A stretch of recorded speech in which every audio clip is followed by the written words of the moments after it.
access to sharing the deck? Yeah. Okay, cool.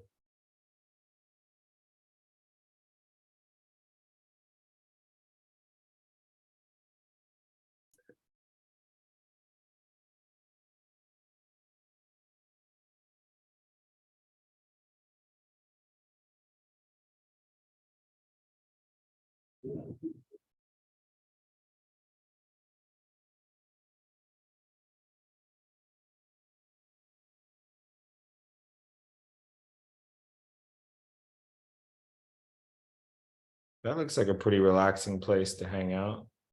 I know, right? Snow though, it looks like it could be, yeah. That's my only issue with the place. But I like the setup. Yeah, it's warm inside. I mean, you can like imagine it though, like it's like Helsinki or like Zurich or something. Somewhere exciting, hopefully. Pretty cool. Um,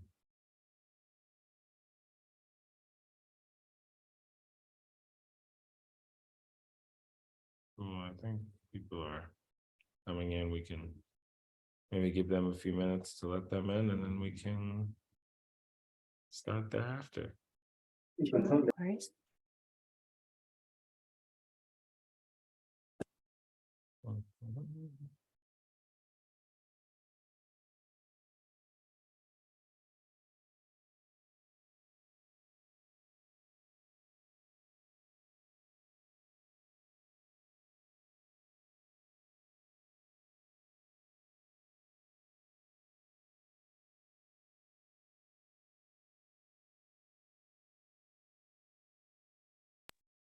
So Sameer, we're just giving a shout to the groups and telling them that Okay. we're live. Yeah.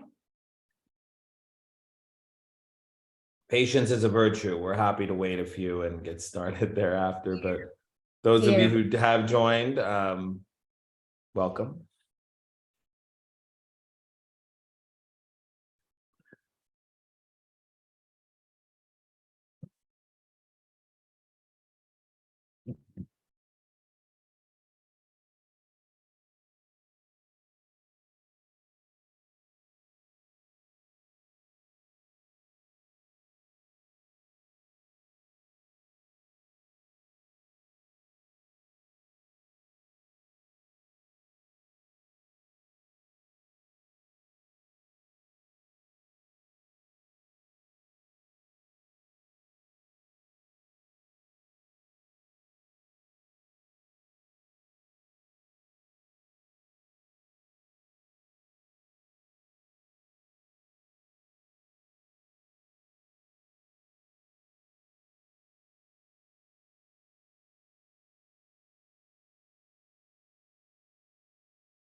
And Joyce, Priscilla, were most of the registrations, were they from, I believe you said Kenya, or were they from all 4 countries? They ranged from all countries, yeah, Okay. but yeah. So that's what I was Awesome. saying. We need to probably do a more focused analysis and see who is from where. Okay, well, welcome everybody. We're just waiting for a few more attendees to join.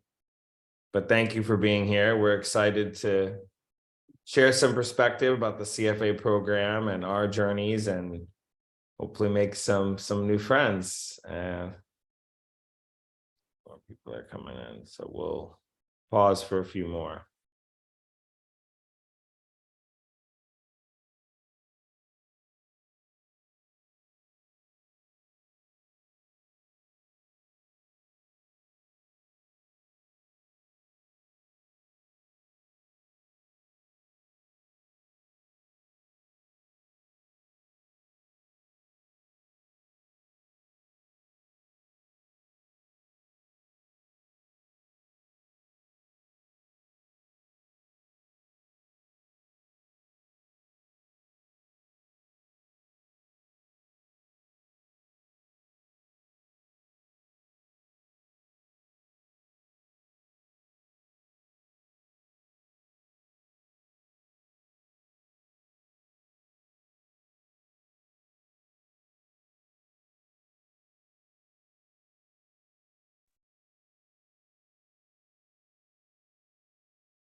I believe we're going to be starting in just a moment. Joyce, you can give us the go-ahead when you think we should.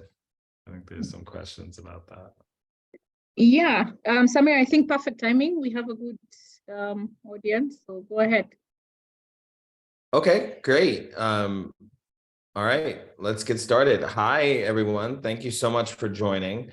My name is Sameer Somal. I'm the CEO of Blue Ocean Global Technology and a co-founder of Girl Power Talk. I am incredibly blessed and delighted to be here in support of the CFA Society of East Africa. The society and all 4 countries represented are near and dear to my heart. I have a couple really good friends in the society that I've known in Nairobi for quite some time.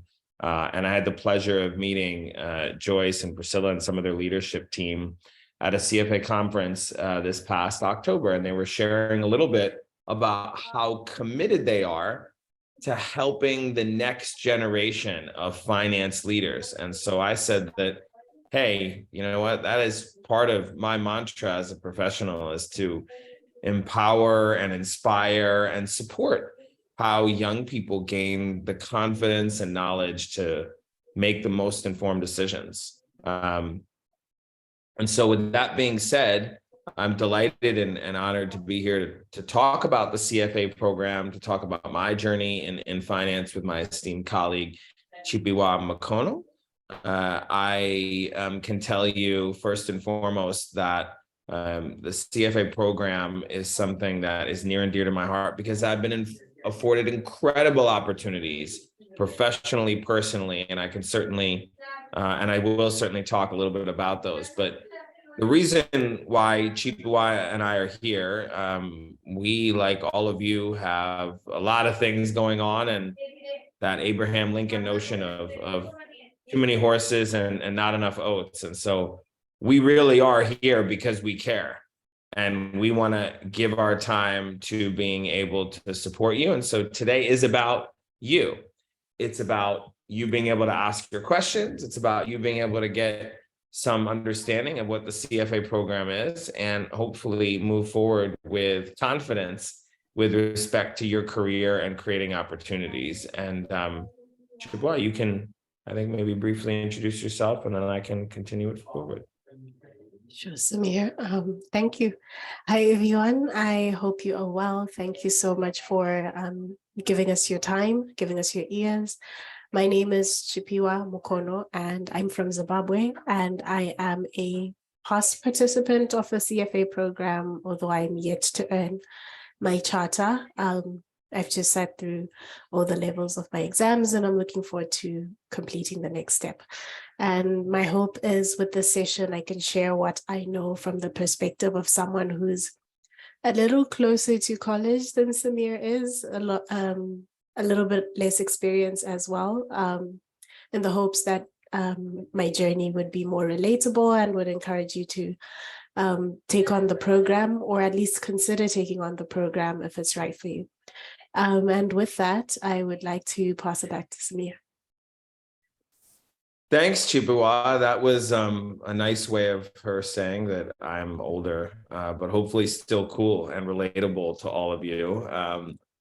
Today, we're going to talk a little bit about the program, what the CFA program is, why CFA matters, why there are these global societies, what those 3 letters after one's name really mean, and the evolution of the program, how to go through it, and how to make the most of your opportunity. And, you know, those who say they can and those who say they can are both usually right. And so the CFA program represents, I don't know if any of you have seen like the movie Willy Wonka and the Chocolate Factory. It's one of my favorite movies, whether it's the Johnny Depp version or the older version, but there's something in there like where you get these golden tickets and these candy bars. And I believe the CFA is a golden ticket, especially for young people in the emerging markets, in countries in Africa, in countries in Asia, because it really represents a compelling opportunity to level the playing field with others globally. And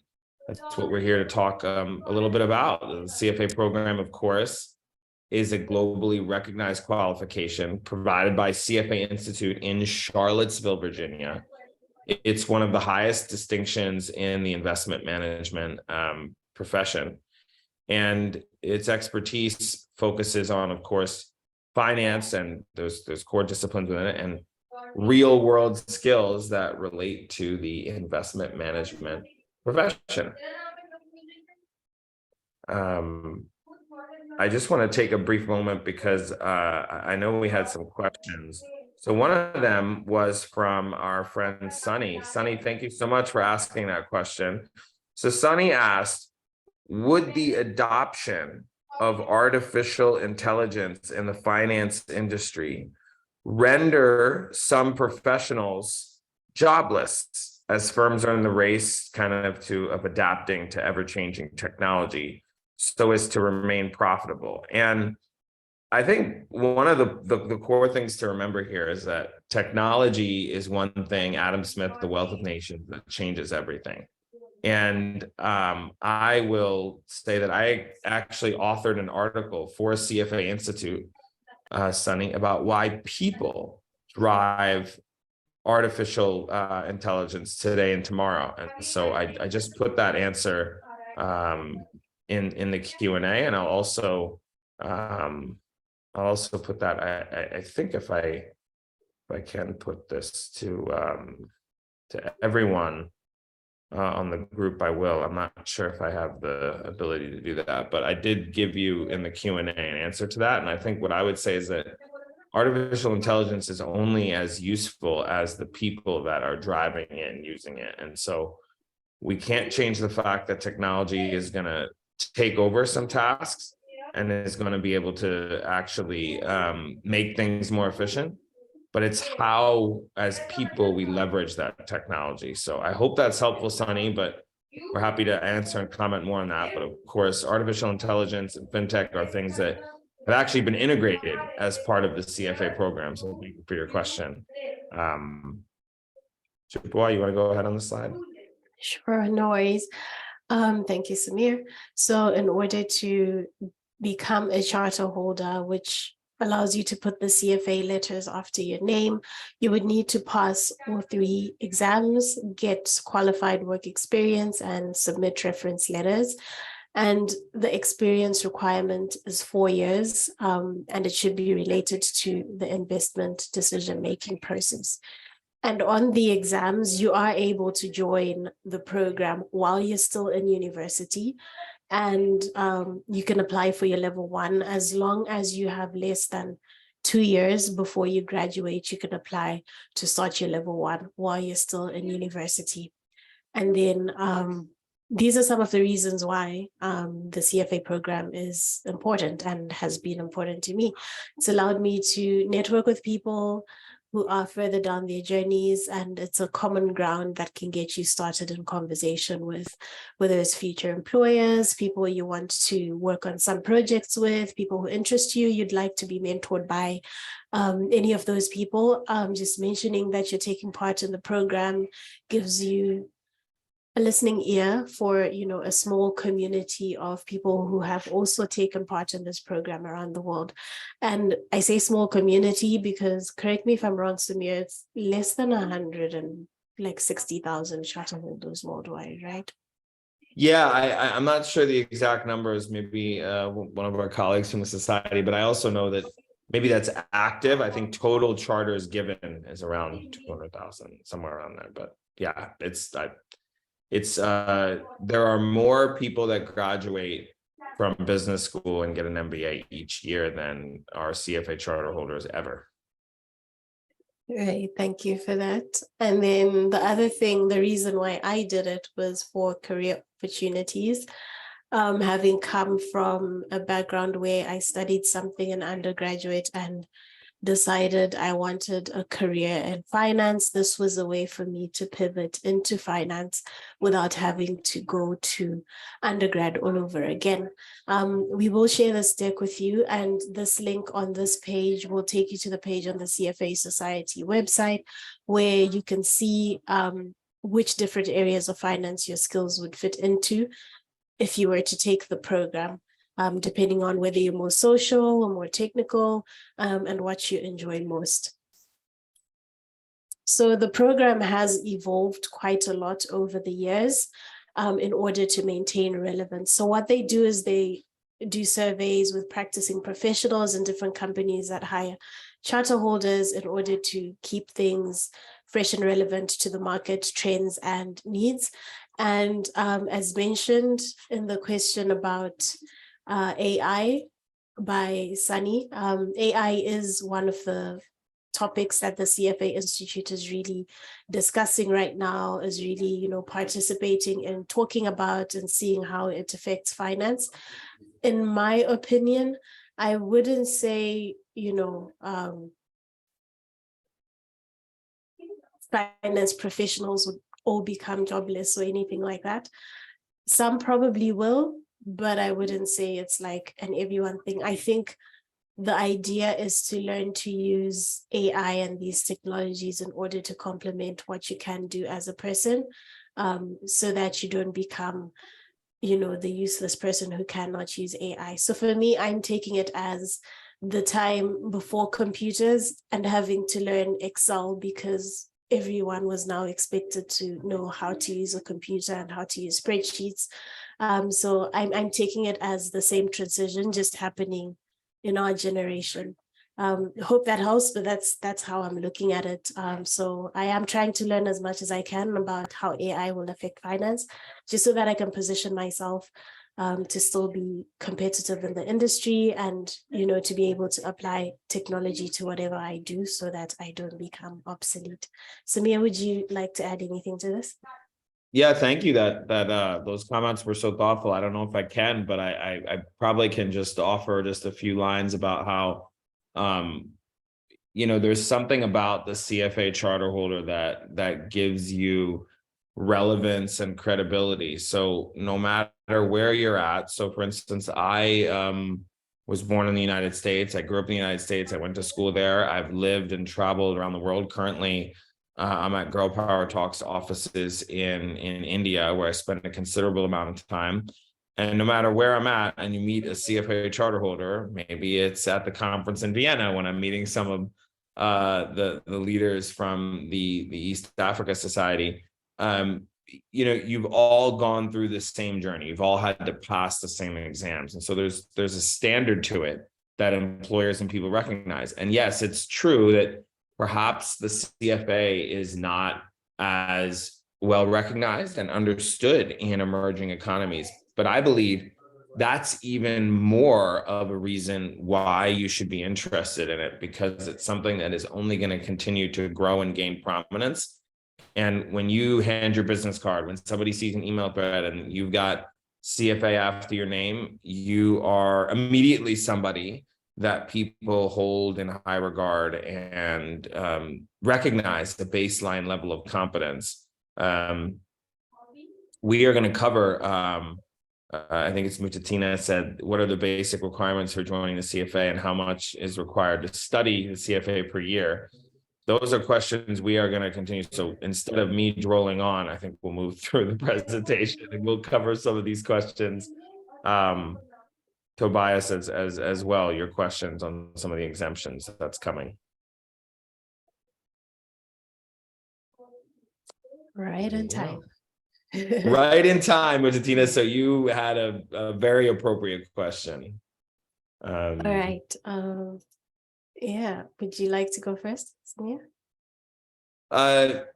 Sure. I can just quickly comment on eligibility, that in order to kind of start and go through the exams, you need to have completed a bachelor's degree program or an equivalent, or you need to be an undergraduate that has less than 23 months from graduation. So basically, you've completed your sophomore year and it's a 4-year university, unless if it's less, then you could do that. Or you have professional work experience of 4,000 hours plus, or higher education over a minimum of 3 sequential years. So there is some degree of education or work experience that is required in order to enroll in the program. And that basically just means they don't want anybody who just decides to wake up and enroll in the program. They want somebody who's gone through a degree program, which I think makes sense. But largely the people that are interested are either those pursuing a degree or those who already have earned one.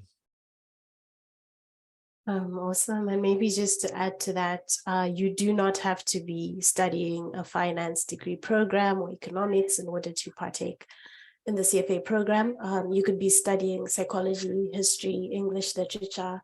The program is open to anyone from any background, as long as you are 23 months from graduation or have graduated or have work experience in any industry.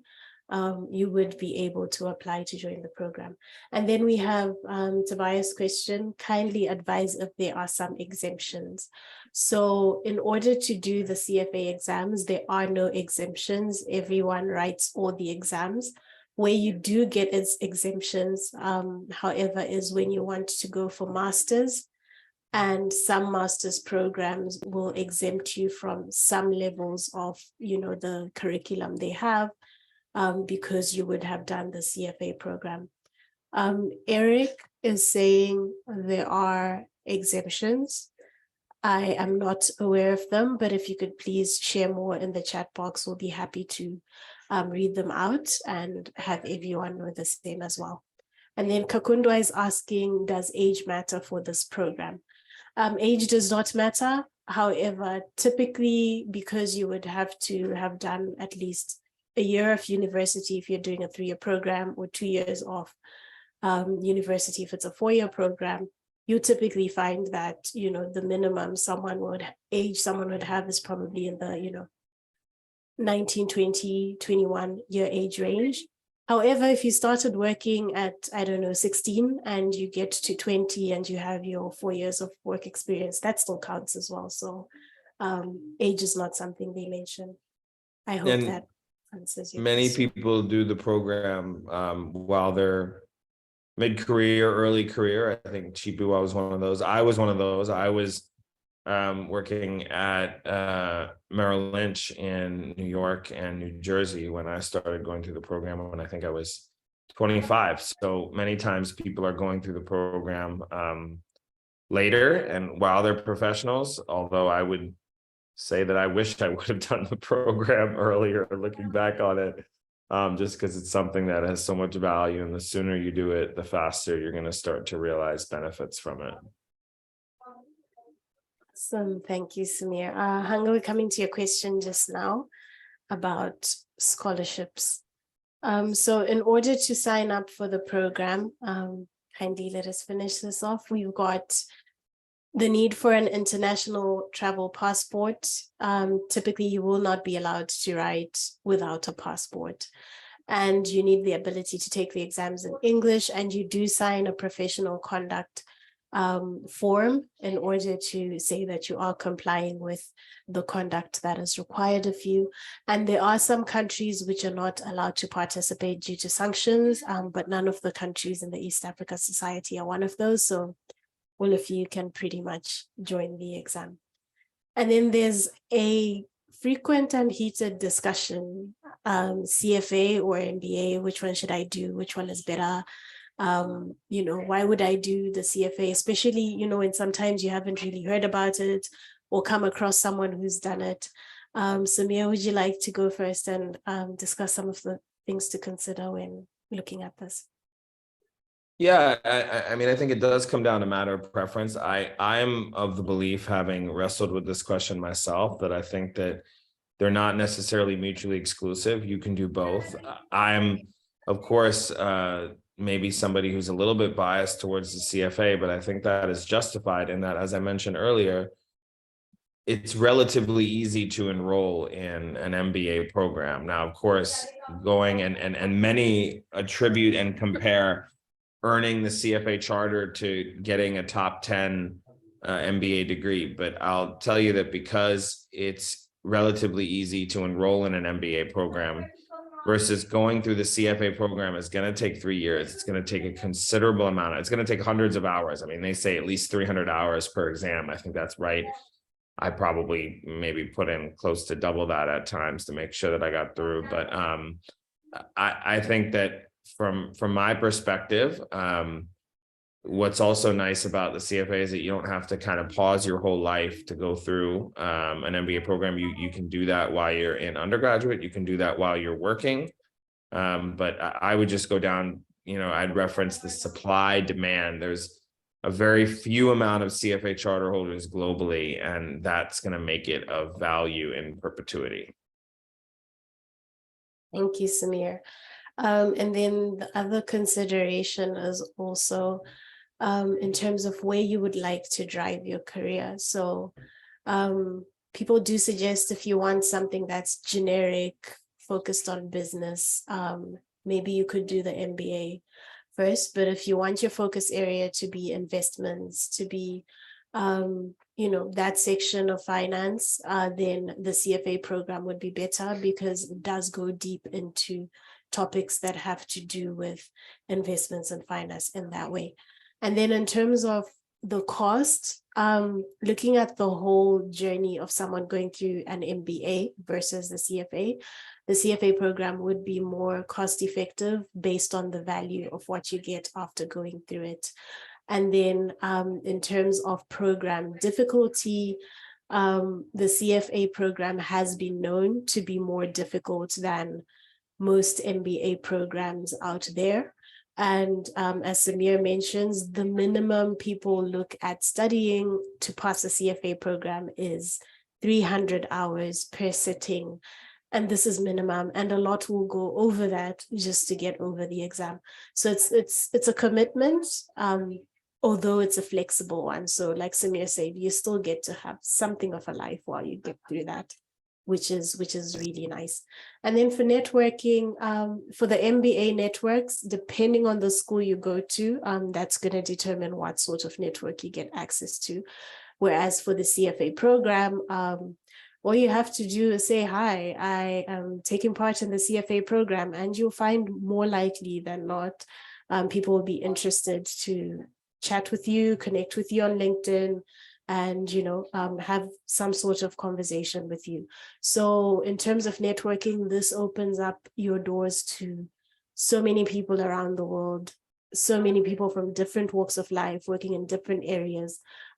So in terms of networking opportunities, unless the MBA you would like to do is from a school where you know what sort of networks are going to open to you, the CFA program may be able to open better networks up for you, going that way instead.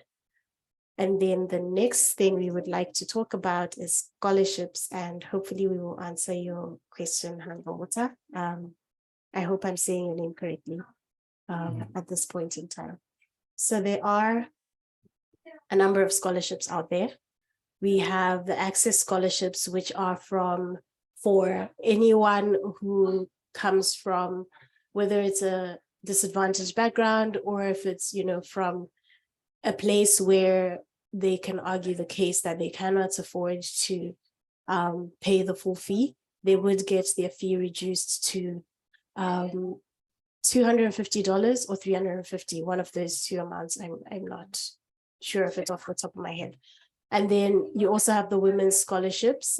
These are for women who would not typically qualify for any other scholarship, to open that up for them as well. There's a students one as well, where if you're still in university, you can get access to that scholarship. You have the professor ones as well. If we have any professors here, academics are also encouraged to take the program. And then the regulator one is for regulators in governance and government structures. They can also participate in the program. They have scholarships allocated for that. Now, in order to apply for the scholarships, you need to write an essay application, but the whole process is laid out to you on the website, and they do give you more detailed information to let you know which scholarship is likely to be the right one to apply for you. I hope that makes sense. And just to add on to that, you cannot apply for a scholarship after having already paid for a sitting. It needs to be before you pay for a sitting to apply for a scholarship. So just in case anyone is wondering, can I pay and then apply for a scholarship and then they refund me? They don't do that. So you would just have to be patient and wait for the scholarship results.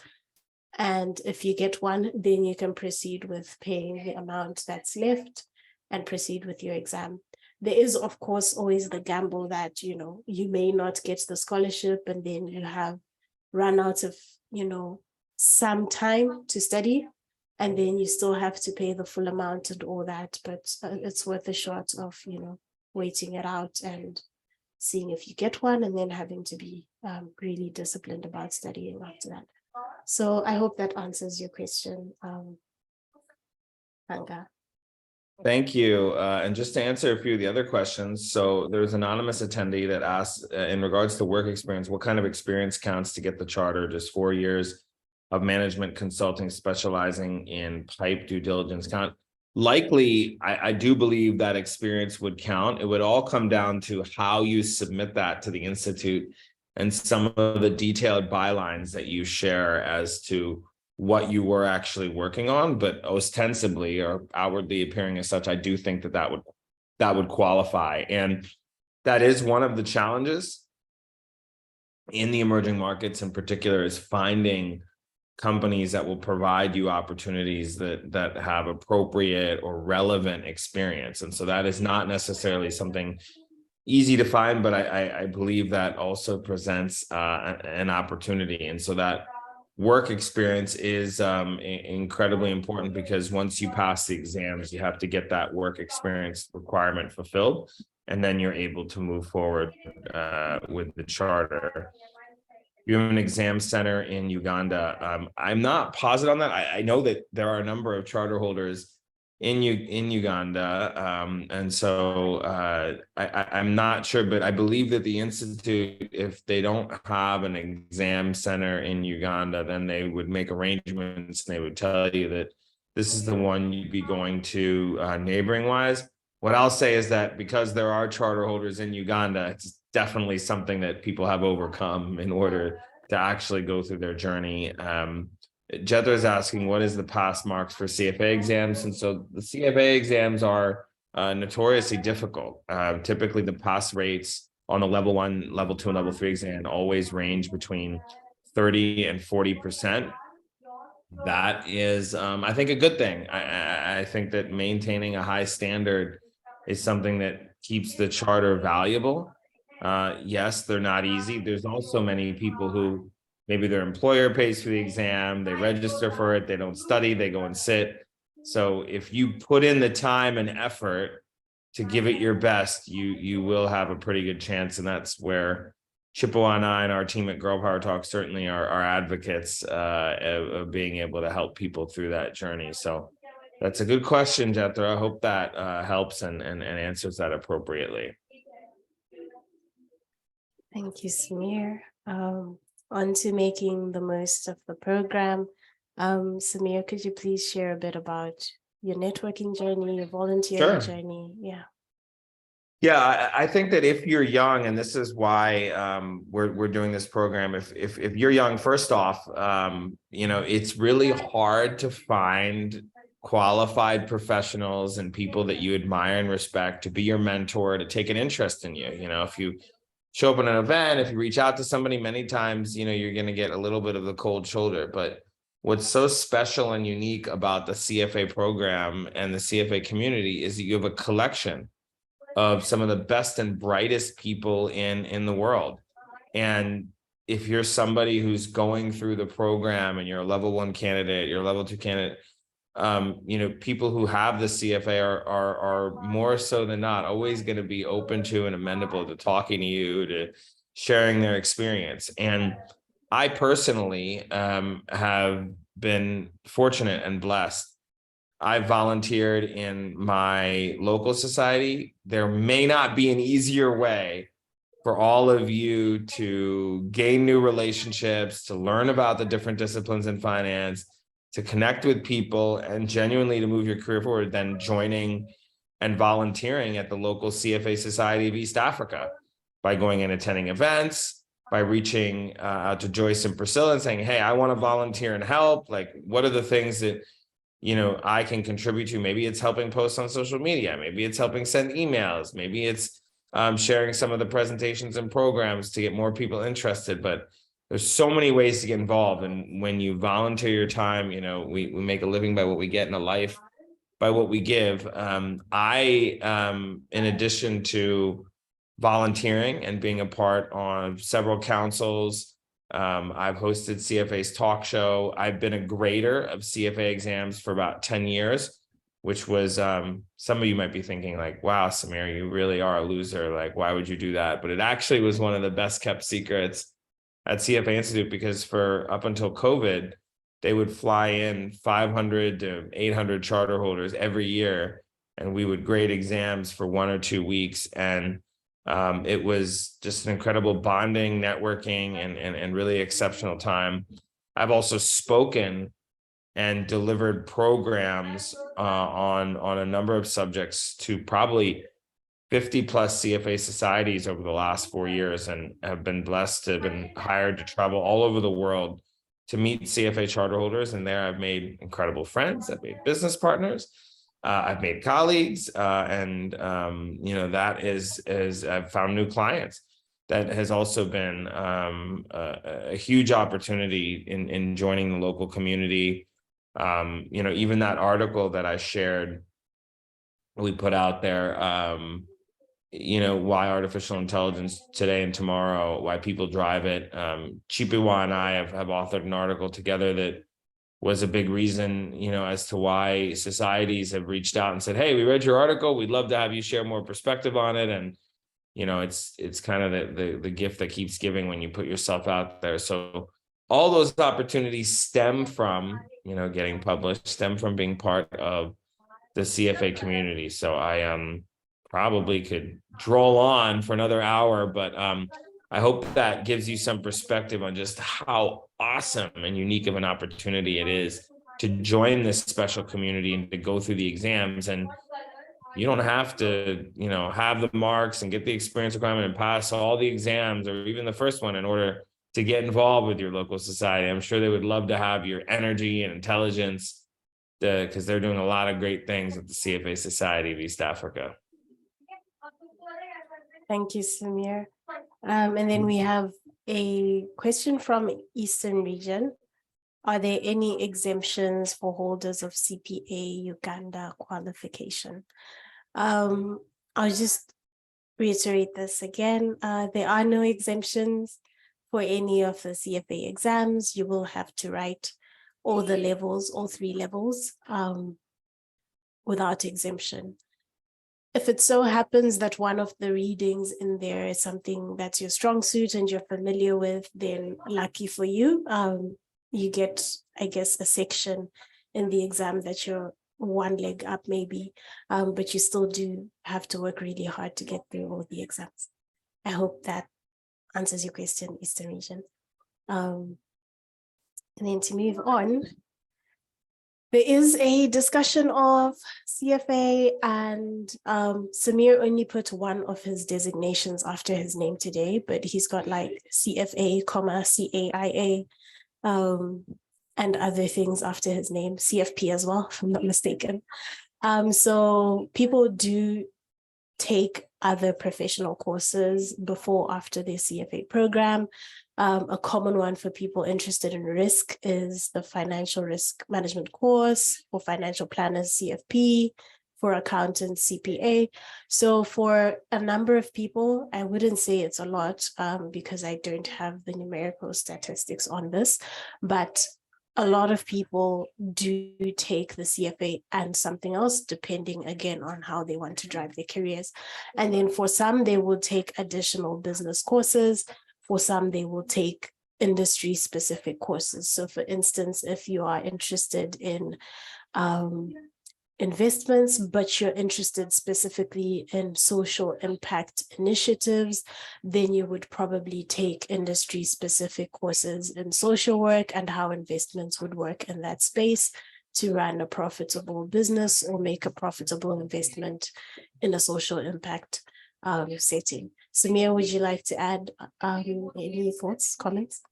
Yeah, I would just say that I think that of all the designations that I'm aware of, I think, even the Financial Times says that the CFA is the gold standard. And, you know, I would say there's a reason why if asked to use one designation or which one I list first, it's always a CFA because it's the most valuable and it's something that took the most effort to learn and to be able to earn. So I think that other designations have their place and they give you an opportunity to gain some degree of competence and to showcase that as a signal to the marketplace when somebody sees that. But I think the CFA is certainly in a class of its own. Thank you, Sameer. And this brings us to the end of our presentation. Over to you, Sameer, to wrap up and close up. Yeah, I just want to, of course, thank the CFA Society East Africa and let all of you know who attended today that feel free to reach out to us directly on LinkedIn. And we're happy to find ways to support you. If you read about Girl Power Talk and you think we're an interesting organization, we're always looking for bright young women and young men to join our team. But most importantly, we're here to be a friend to you. We want you to look back and say, you know what, if this is one of the programs that the CFA Society East Africa hosts, then that's an awesome opportunity to join this group of people. And I think that, again, you can learn so much from being a part of the society in terms of getting new opportunities. And we hope that this is, just the start of your journey with the CFA Society East Africa. So thank you so much.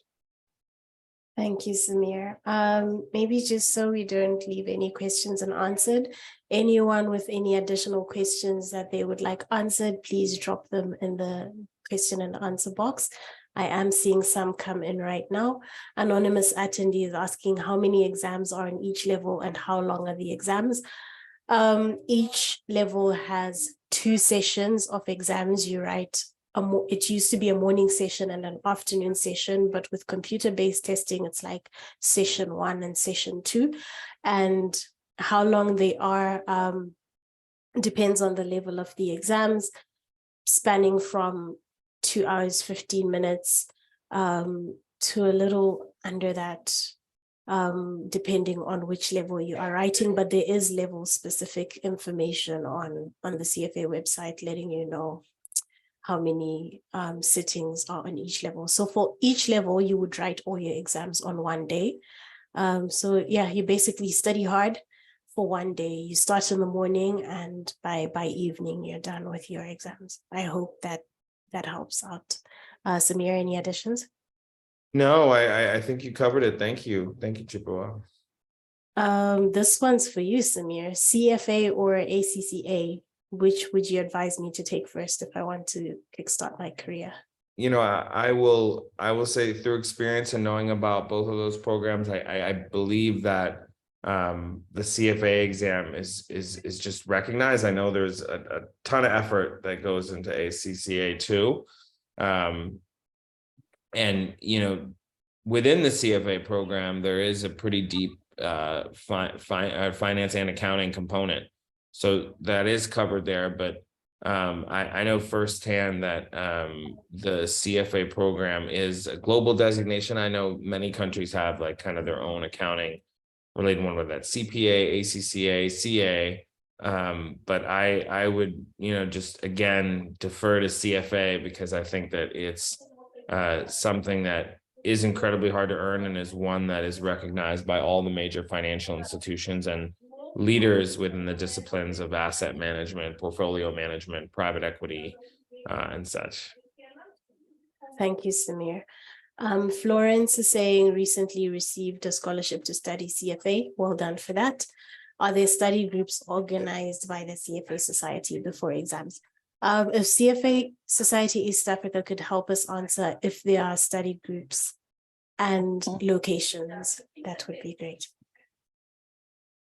Great, thank you so much. I think I'll address a couple of questions that were directed to the society. So yes, we do have test centers in all the 4 countries.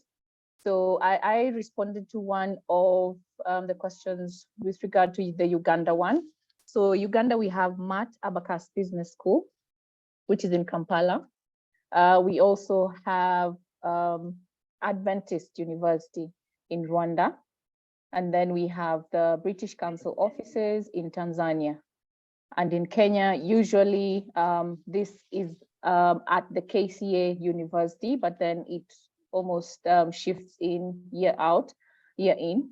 However, just before exams, when you're getting your exam ticket, you'll be able to be given the exact exam location before, at least 48 hours before you're sitting, so you'll not be left hanging.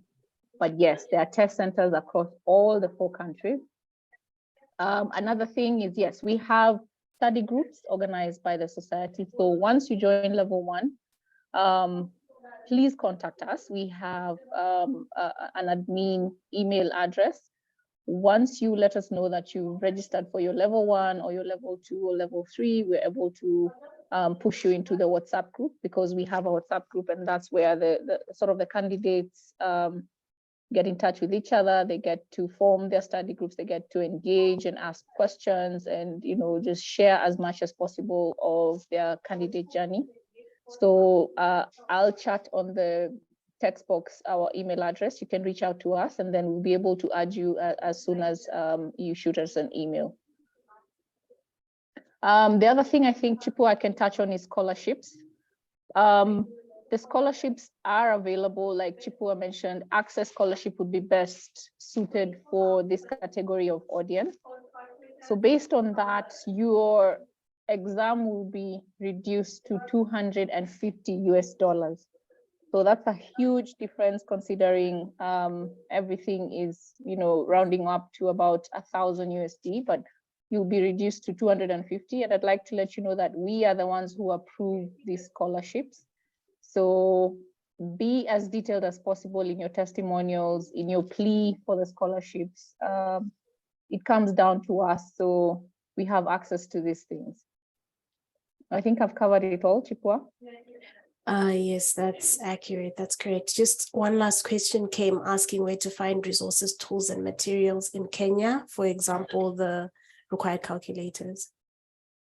Yes, so Strathmore University, I know for sure, in the library have access to these calculators, so you're able to purchase one from there.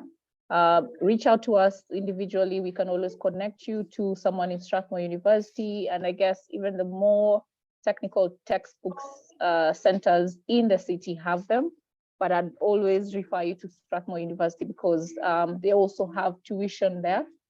So if you're taking the CFA level 1, level 2, you're able to take any remedial classes that of course come at an additional pay, but at least you have access to tuition, evening tuition with them. So yes, they have the calculators there for purchase.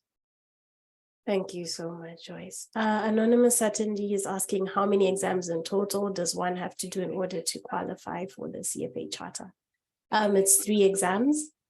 So yeah, level 1, level 2, and level 3. And you can take as long or as short as, as you, I guess, want to, or as the challenge,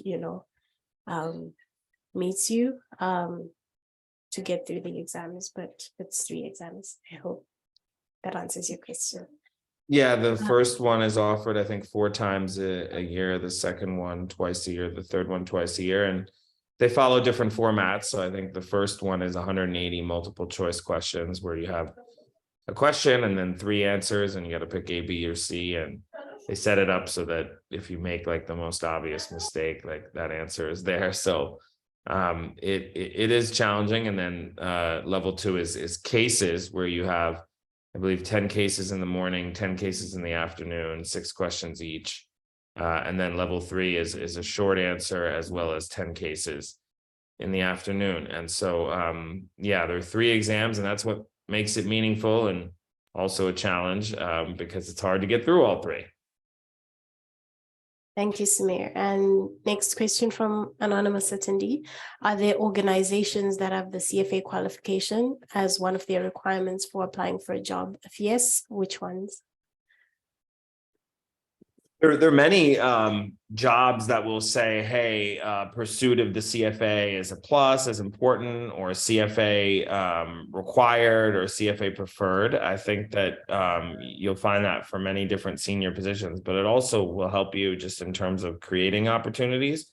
There's not any specific job that says, hey, you can only do this if you're a CFA. But what it does is it gives you a very strong market signal that you understand these core concepts and you've gone through the CFA program. And so that if you're thinking about a career and anything related to finance, it definitely is going to be an asset for the rest of your life. Thank you, Sameer. And then the next question is, are there annual subscription fees like CASNEB? Joyce, would you like to take this one? Yes, so we have different types of membership for CFA Society East Africa. We have the regular membership and the affiliate membership. So in terms of the regular membership, you have to have attained your charter. So you have to be a charter holder to be a regular member. And then the affiliate type of membership is at least have passed level 1 of your CFA program, or have passed the investment foundations program, which is also administered by CFA Institute. The cost ideally to be a member, an affiliate member, will be 65 USD. But then for you to be a regular member, you have to be a member of CFA Institute, which is an extra $100 for us, for you. So that will be 165 to be a regular, and then 65 USD to be an affiliate. I hope that answers this question. Chipiwa? I think so. Thank you. Not sure what CASNEB is, but CASNEB, I think, is an accounting sort of society here, based here in Kenya. They administer exams for accounting. right, If I'm not right. wrong, yes. Oh, they said thank you. So I Yeah. think you answered. Okay, yeah. Thank you. Great. And then Hangawata is asking, I'm not certain about which category I would apply for a scholarship if I already have my bachelor's degree. That would be the Access Scholarship. That's the one you would go for. And then Anonymous Attendee, hey again, it's good to see your name in the Q&A box. How long does it take to complete the program? So some people pass each exam in one sitting, and they can be done with the program in, give or take, 2.5 to 3 years. The more levels you fail and have to repeat, then the longer it takes. So it differs per individual. I hope that helps. Do we have any more questions coming in? Maybe we can give it 1 minute.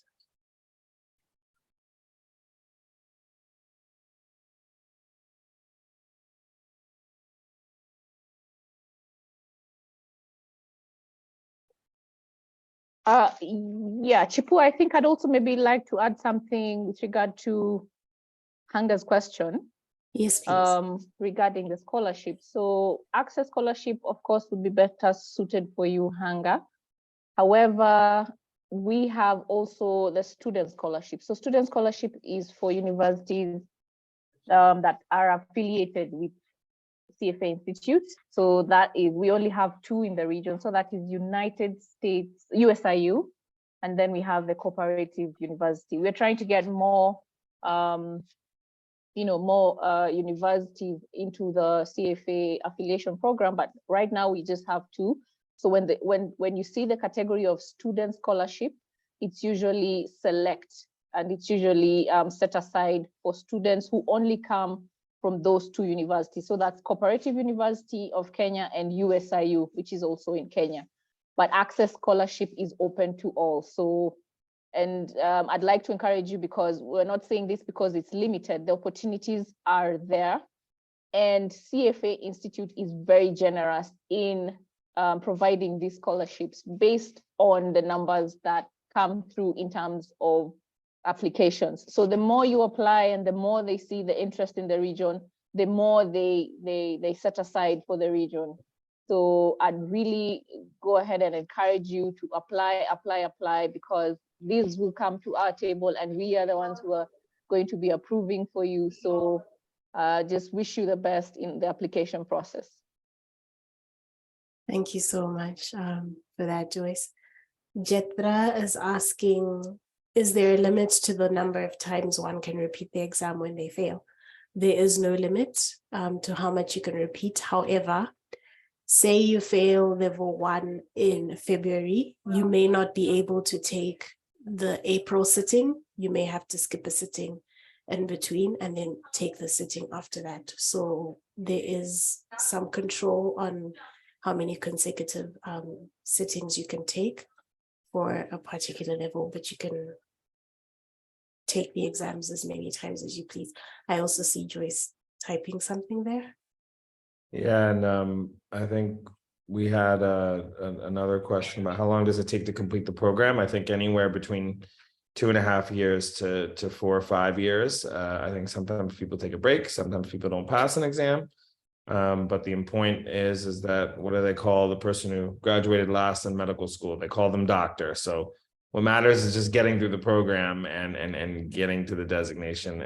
So that is awesome. Thank you, Sameer. Then there's a question, are there any free scholarships? I see Joyce answering that one as well. And are boys allowed to participate too? I'll hand it over to you. Yes, so we wouldn't say free per se, just a reduced number. I mean, a reduced in the cost. Like I said, your cost will be reduced down to 250 USD. So Chipiwa and Sameer, can talk to this, but yes, it is a pretty expensive endeavor. So when we say that the cost is reduced to 250 USD, it's a big deal. So I wouldn't want to say free.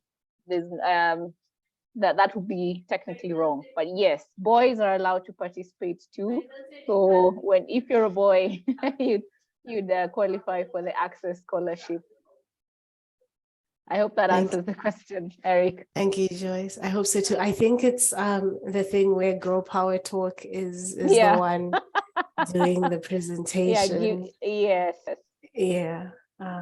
Thank you so much for answering that. And then Hanga asked to share contacts. I see Sameer typing in the chat box for that. Yes, I'm typing our emails there. All right, thank you. And you can find us on LinkedIn as well. Cool. Great. Awesome. Well, thank you so thank much. you. Thank you, Joyce and Priscilla and CFA Society East Africa. It's a pleasure interacting with those who are interested, and we look forward to doing it again soon. Thank you so much. Thank you, everyone. Thank you, Somal. Thank you, Chipiwa. Thank you for your time today. Thank you for all the attendees. Thank you. Thank you. Bye. Goodbye. Bye.